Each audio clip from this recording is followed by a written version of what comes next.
ஜெர்மனியர்கள் அனைவருக்கும் வணக்கம். சோ இப்ப நம்ம பேச போறது quarter final 4 Argentina versus Switzerland. இந்த மேட்சோட கம்ப்ளீட்டான மேட்ச் அனாலிசிஸ் வந்து பண்ண போறோம். லாஸ்ட் மேட்ச் அர்ஜென்டினா வந்து எஜிப்ட் கூட வந்து ஒரு 2-0 டவுன்ல இருந்து 3-2 சொல்லி லாஸ்ட் ஒரு 13 மினிட்ஸ்ல கோல் போட்டு வின் பண்ணாங்க. அப்படி இந்த சைடு வந்தோம்னா சுவிட்சர்லாந்து அண்ட் கொலம்பியா ரெண்டுமே 0-0 ஆகி அதுவுமே ஒரு கோல் மேட்ச் மாதிரி பெனால்டி போய் சுவிட்சர்லாந்து கொலம்பியா கூட ஜெயிச்சாங்க. ஆக்சுவலா கொலம்பியா தான் வரும்னு நம்ம எதிர்பார்த்திருந்தோம்.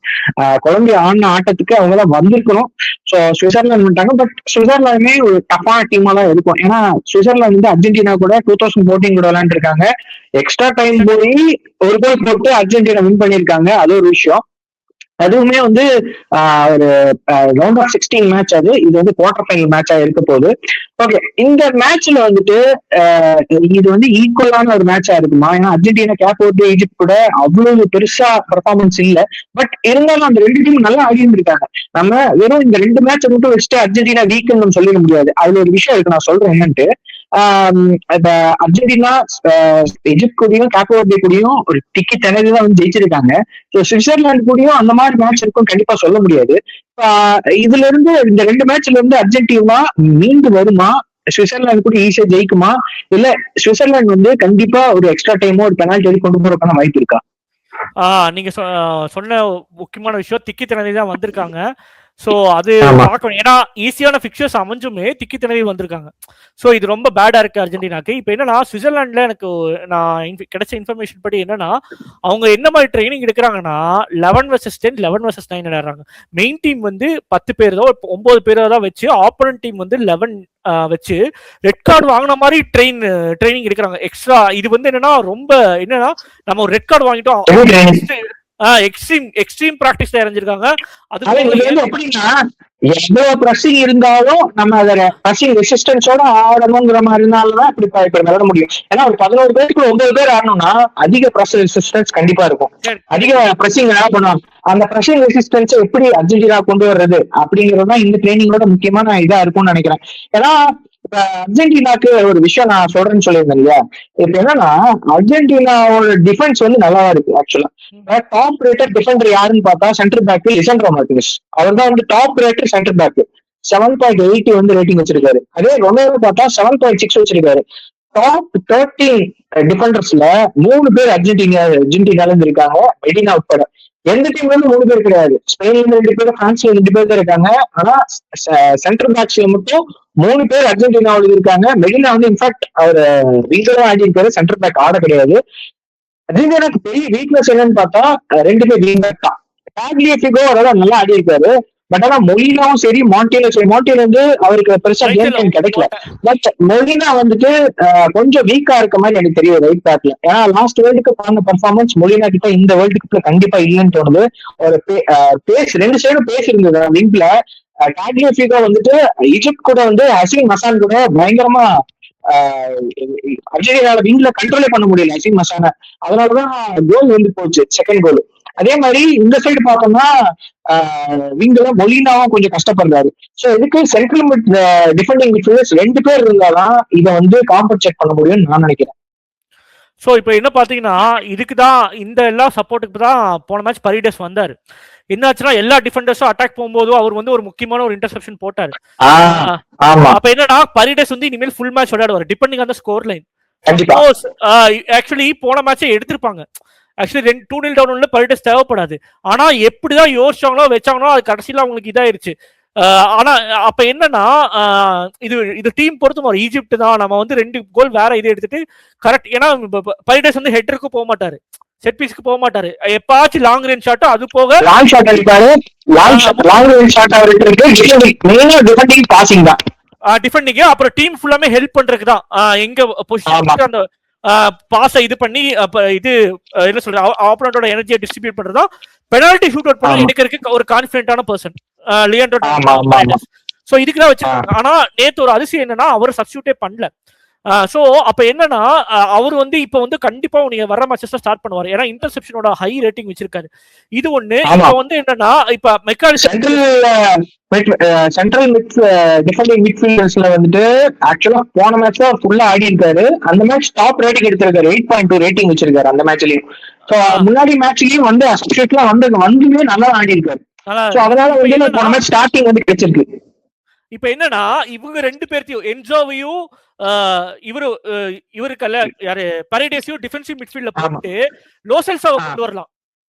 லோசெல்ஸோ வந்து விங்ல ஆட வைக்கலாம். லெஃப்ட் விங்ல வந்து லெஃப்ட் விங் விங்ல வந்து ரெண்டுமே ஆட வைக்கலாம். மினிமம் வந்து டீப்பா வந்து ரைட் விங்ல ஆடுவாரு. ரைட்டா ஆடுவாரு. ரைட் விங்ல அவர் கண்டிப்பா ஆடணும். டீப்பா சிமியோனை கொண்டு வரலாம். சிமியோனை கொண்டு வந்து, ஏன்னா இப்ப சுவிட்சர்லாந்து மேலயும் அவங்களுக்கு ஒரு எக்ஸ்பெரிமெண்டல் ஆப்ஷன் இருக்கு, கடைசி எக்ஸ்பெரிமெண்டல் ஆப்ஷன். ஏன்னா சுவிட்சர்லாந்து ரொம்ப டேஞ்சரஸா இருக்க போறது இல்ல. அப்ப என்னன்னா கடைசி எக்ஸ்பெரிமெண்டல் ஆப்ஷன் இருக்கு. சோ கண்டிப்பா அவங்க ஃபார்மேஷனை இது பண்ணணும். ஏன்னா போன வேர்ல்டு கப் வந்து 3 at the back 4 at the backல விளையாண்டாங்க. அந்த 4 at the back 4-4-2 4-2-3-1 மாத்துறாங்க.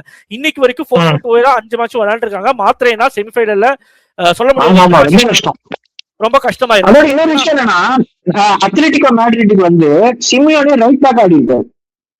அது வந்து ரைட் பேக் ஆடி இருக்காரு. ஆனா அர்ஜென்டினா டீம்ல மெயினா வந்து மெயின் ரைட் பேக்கா போட்டு சிமியோனே வந்து உட்கார வச்சிருக்காங்க.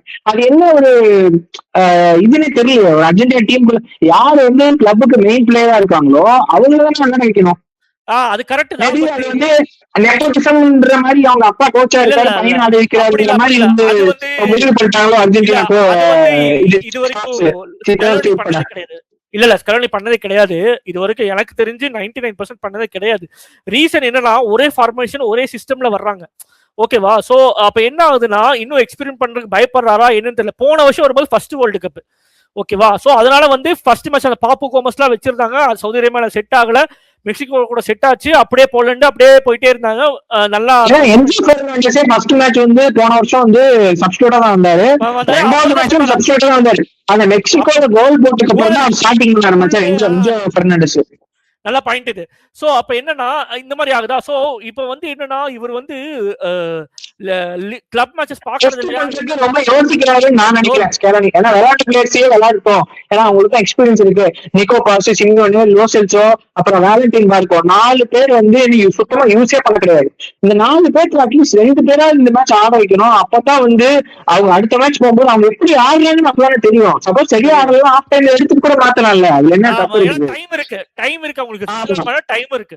சோ அவங்க ஒன்னும் அவ்வளவு மோசமான பிளேயர்ஸ் கிடையாது. எல்லாமே நல்ல ஒரு பெரிய லீக்ல ஆடுற. இப்ப நிக்கோ பாஸ் வந்து கோமால் ஆடி இருக்காரு, ரொம்ப நல்லா ஆடி இருக்காரு. ஆக்சுவலா டீம் ஆஃப் தி சீசன்ல போன வருஷம் இந்த வருஷம் இருந்திருக்காரு. இந்த லாஸ்ட் சீசன்ல வந்து பிளேயர் ஆஃப் த சீசன்ல வந்து 11th வந்து இருந்திருக்காரு. லோசெல்ஸோ அருமையா ஆடி இருக்காரு. ஜார்டன் கூட ஃப்ரீ கிக் ஆனாரு, அருமையா கோல் போட்டாரு. அதே மாதிரி சிமியோனியாவும் வந்து நல்ல பர்ஃபார்மன்ஸ் கொடுத்தாரு அத்லெட்டிகோ மேட்ரிட்டுக்கு. வேலண்டைன் மார்க்கோ பிராக்டிஸ் மேட்ச்ல ரொம்ப நல்லா ஆடி இருக்காரு. அதனால இந்த 4 பேர்ல அட்லீஸ்ட் 2 பேர் லோசெல்ஸோ ஒன்னா விங்ல வந்து லெஃப்ட் விங்ல லோசெல்ஸோ ஆகணும். அப்படி இல்லையா நீங்க வந்துட்டு நிக்கோ பாஸை வந்து விளையாட வைக்கணும். அப்படி இல்லையா நீங்க வந்து ஆல்வர்ஸ வந்து ஸ்டார்டிங் ஸ்ட்ரைக்கரா போட்டு லவுட்டாரோ மார்டினஸை வந்து நீங்க சப்ஸ்டிட்யூட்டா கொண்டு வரணும். லெஃப்ட் விங்ல வந்துட்டு கண்டிப்பா நிக்கோ பாஸை விளையாட வைக்கணும். அப்படி பண்ணலாம். சோ நிக்கோ பாஸை விளையாட வச்சா அவருக்கு அந்த இடத்துல கண்டிப்பா நல்லா விளையாடுறக்கூடிய பேஸ் இருக்கு, டிபிளிங் இருக்கு. சோ கண்டிப்பா ரைட் பேக் வந்து அவர் கொஞ்சம் டெஸ்ட் பண்ணுவாரு. அதனால நிறைய சான்ஸ் கிடைக்கும் மெஸ்ஸிக்கு. சோ அப்ப இது அப்புறம் என்னன்னா, மெஸ்ஸி இப்ப அட்டாக்கிங் மிட்ஃபீல்ட் விளையாடுறாரு, விங்ல இருந்து இப்ப கிராஸ் போடுறாரு, அட்டாக்கிங் மிட்ஃபீல்ட்ல இருந்து ஃபுட்பால் ட்ரிபிள் எல்லாமே பண்றாரு. சோ மெஸ்ஸிக்கு எல்லா பொசிஷனும் செட் ஆகுது. ஈஸியா நம்ம மேட்ச் டியூரிங் த மேட்ச்ல மாத்திக்கலாம். இது ஒண்ணு. இன்னொன்னு பாத்தீங்கன்னா சுவிட்சர்லாந்துல சென்டர் பேக்கும் கோல் கீப்பிங்கும் நல்லா இருக்காங்க. அக்காஞ்சி, கோபல் பாத்தீங்கன்னா எவ்வளவு ஒரு வந்து டாப் ரேட்டிங் வச்சிருக்காரு. ஆமா, மேட்ச் நல்லா ஆச்சு. ஏகப்பட்ட சேவ் பண்ணாரு. போன match man of the match அவர் கோபல் தான் நினைக்கிறேன். அவங்க சுவிட்சர்லாந்து மேட்ச்ல ஜாக்காவும் நல்லா பாசிங் போடுறாரு, அது ஒரு விஷயம். அப்ப ஜோஹன் மன்சம்பி அவர் வந்துட்டு போன மேட்ச் நினைக்கிறேன். அவர் வந்தாருன்னா கண்டிப்பா ரிஸ்க் இருக்கு. அது ஒண்ணு. ரெண்டாவது ரிகார்டோ ராட்ரிகஸ் லெஃப்ட்ல நல்லா விளையாடுறாரு. ஆமா, அவரும் ஏன்னா ரிகார்டோ ராட்ரிகஸ் மன்சம்பி 2 பேர் இருந்தாங்கன்னா கண்டிப்பா ரைட் விங்ல அர்ஜென்டினா வீக் பெரிய த்ரெட்டா இருப்பாங்கன்னு நான் எதிர்பார்க்கிறேன். இல்ல அர்ஜென்டினா என்னன்னா கொஞ்சம் மிட்ஃபீல்ட்ல ப்ராப்ளம் இருக்கு, அவ்வளவுதானோ. அதாவது என்ன, பாசிங்லயும் சரி அந்த ப்ரொக்ரஷன்லயும் தான் பாசிங் இருக்கு. ஸ்ட்ரைக்கர்ஸ்லாம் கொஞ்சம் டேஞ்சரஸா தான் இருக்காங்க. பிரீலம்போலாம் நல்ல ஒரு இது என்ன சொல்றது, பாடி நல்லா டேக்கிள் பண்ணி வின் பண்ணக்கூடிய ஆளு. அர்ஜென்டினா கூட ரொமேரோலாம் ஈஸியா இது பண்ணிடுவாரு. யோசிச்சு பாருங்க, ரொமேரோட பாடிக்கும் இவருக்கும் பிரீலம்போலாம் ஈஸியா தூக்கிடுவாரு. ஓகேவா? சோ அதே மாதிரி விங்ஸ்லயும் நல்ல நல்ல பிளேயர்ஸ் இருக்காங்க. It's not going to be easy. Colombia வந்து நல்லா இருக்குமோன்னு ஃபீல் பண்ற அளவுக்கு சுவிட்சர்லாந்து வைக்கிறதுக்கு வாய்ப்பு இருக்கு. ஆனா என்னன்னா ப்ரொக்ரஷனை ஹோல்ட் பண்ண தெரியல. அதுக்கப்புறம் என்னன்னா எப்படி ஸ்பீடா கொண்டு போகணும் அப்படிங்கிற ஒரு அந்த கவுண்டர் அட்டாக்ல கரெக்டான பாசஸ் போட தெரியாது அர்ஜென்டினாக்கு. அது ஒரு மைனஸ் பாயிண்ட். அது போக என்ன சென்டர் பேக்ஸ் இது எல்லாமே வந்து கரெக்டா இது பண்ணிருக்காங்க. Maybe 1 or 2 3 shot on targets தான் இவ்வளோ மேட்சஸ்லயும் விட்டுருக்காங்க. ஆனா என்ன ஒரு டிஸ்அட்வான்டேஜ்னா அவங்க வந்து கனடா குரூப்ல இருந்து வர்றாங்க இல்லையா, சோ டாப் 1 to 12 டீம்ஸ் இருக்காது. ஹோம் குரூப்ல இருந்து வந்திருக்காங்க, ஹோம் கண்ட்ரி குரூப்ல இருந்து வர்றாங்க.